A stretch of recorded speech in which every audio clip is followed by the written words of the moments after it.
अस्सलामुअलैकुम, my name is Zubair Ashraf और आप देख रहे हैं UAR कोडर्स।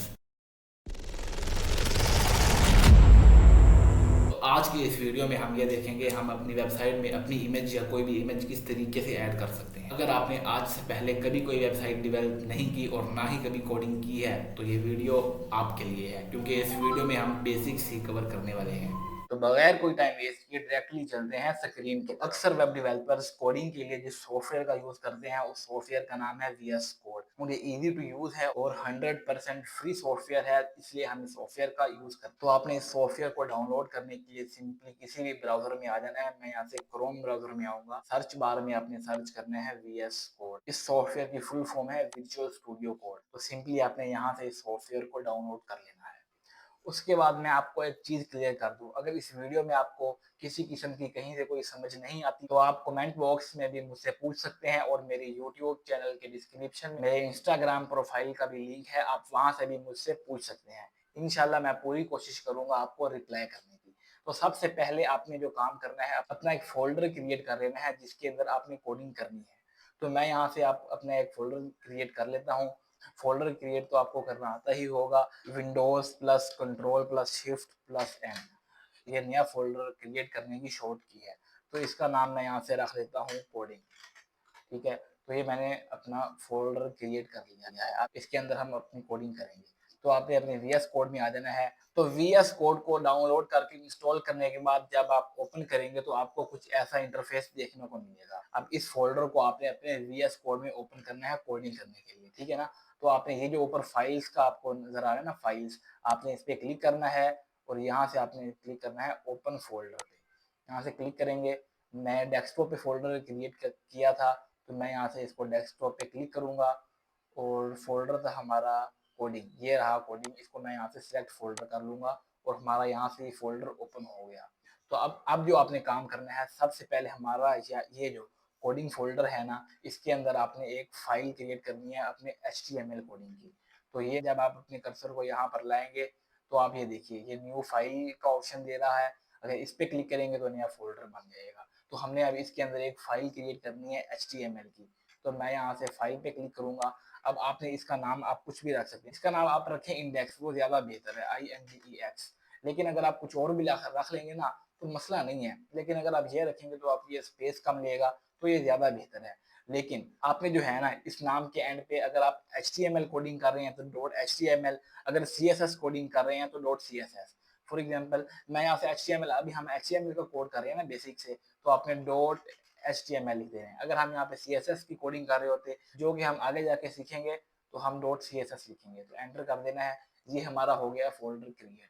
तो सबसे पहले हम जो इसमें काम करते हैं वो अपना HTML का स्ट्रक्चर बना लेते हैं। तो हमने अपना HTML का स्ट्रक्चर किस तरीके से बनाना है, तो आपने सबसे पहले प्रेस करना है Shift+1 को।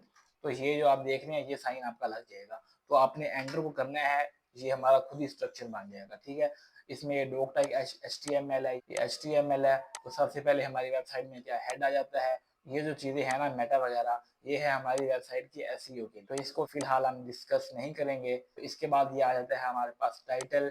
हमारी जो वेबसाइट का जो टाइटल होगा ना, टाइटल, वो हम टाइटल यहाँ से चेंज भी कर सकते हैं। उसके बाद यहाँ पे हेड क्लोज हो रहा है। उसके बाद ये बॉडी, और जो भी हम करेंगे इस बॉडी के अंदर काम करेंगे, ठीक है ना। बाकी अगर हमें कोई फाइल हमें लिंक वगैरह करनी हो तो वो हम ये हेड के अंदर करेंगे।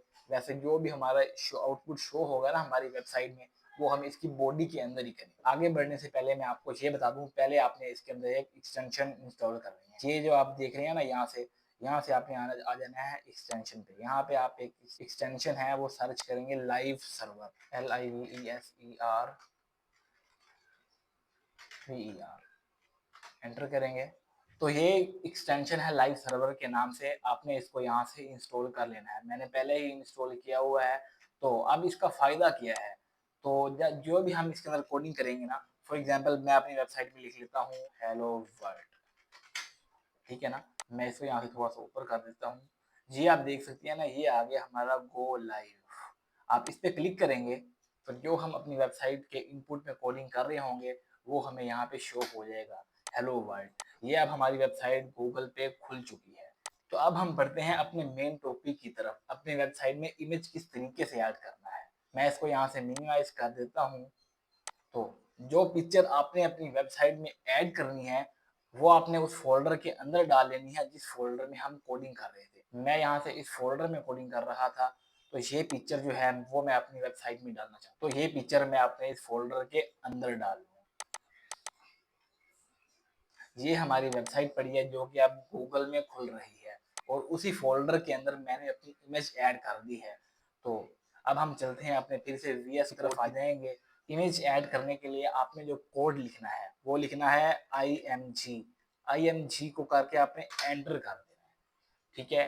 तो ये अब खुद ही से आ गया, ये आ गया सार्स, SRC, इसको हम बोलते हैं सोर्स, कंप्यूटर लैंग्वेज में इसको लिखते हैं SRC। तो सार्स में आपने वो लिखना है अपने इमेज का नाम और उसकी टाइप। मैं यहाँ से फिर अपने फ़ोल्डर में आ जाता हूँ। जब हम कर्सर अपनी इस इमेज के ऊपर लेके आएँगे, तो आप यहाँ पे देखेंगे इमेज टाइप है जेपीजी फाइल। तो ये जो फाइल है जेपीजी, इसी तरह हमारे पास फाइल होती है पीएनजी। ये डिफरेंट पिक्चर्स की टाइप है ना, तो जब आप अपना कर्सर इसके ऊपर लेके आएंगे तो आपको पता लग जाएगा कि हमारी फाइल जेपीजी है या पीएनजी। यहाँ से हमारी फाइल ये जेपीजी है, तो हमने जो इसका नाम रखा हुआ है, पिक्चर का नाम हमने रखा हुआ है लोगो। अगर यहाँ से इसका नाम कुछ और होता तो वो नाम हम लिखते अपने कोड में। तो यहाँ से इसका नाम लोगो है, तो हम इसका नाम रखेंगे LOGO। और जो इसकी फाइल थी वो आपने डॉट लगा के, जो इसकी टाइप थी, हमारी टाइप थी जेपीजी, तो हम जेपीजी लिखते हैं। कंट्रोल एस से सेव करेंगे। गूगल पे हमारी वेबसाइट पड़ी थी, उस पे जाएंगे तो आप देख सकते हैं हमारी पिक्चर ऐड हो चुकी है हमारी वेबसाइट में। तो अब हम इसकी विड्थ वगैरह कम कर सकते हैं। उसको कम करने से पहले मैं आपको इस टैग के बारे में समझा दूं। आल्ट, ये होता है अल्टरनेटिव टैग। इसमें हम लिख देते हैं माई लोगो।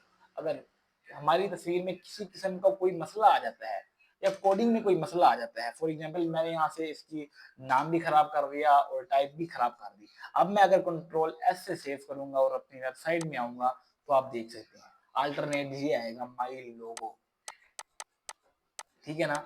तो ये है अल्टरनेट का काम। तो अब हम इसकी विड्थ भी कम कर लेते हैं, इसको पहले सेट कर लेते हैं लोगो डॉट जेपीजी।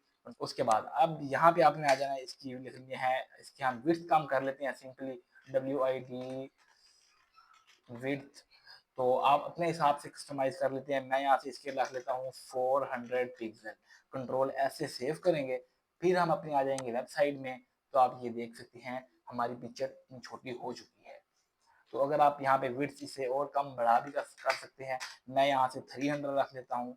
कंट्रोल एस से सेव करेंगे, अपनी वेबसाइट में आके देखेंगे कि ये और छोटी हो चुकी है।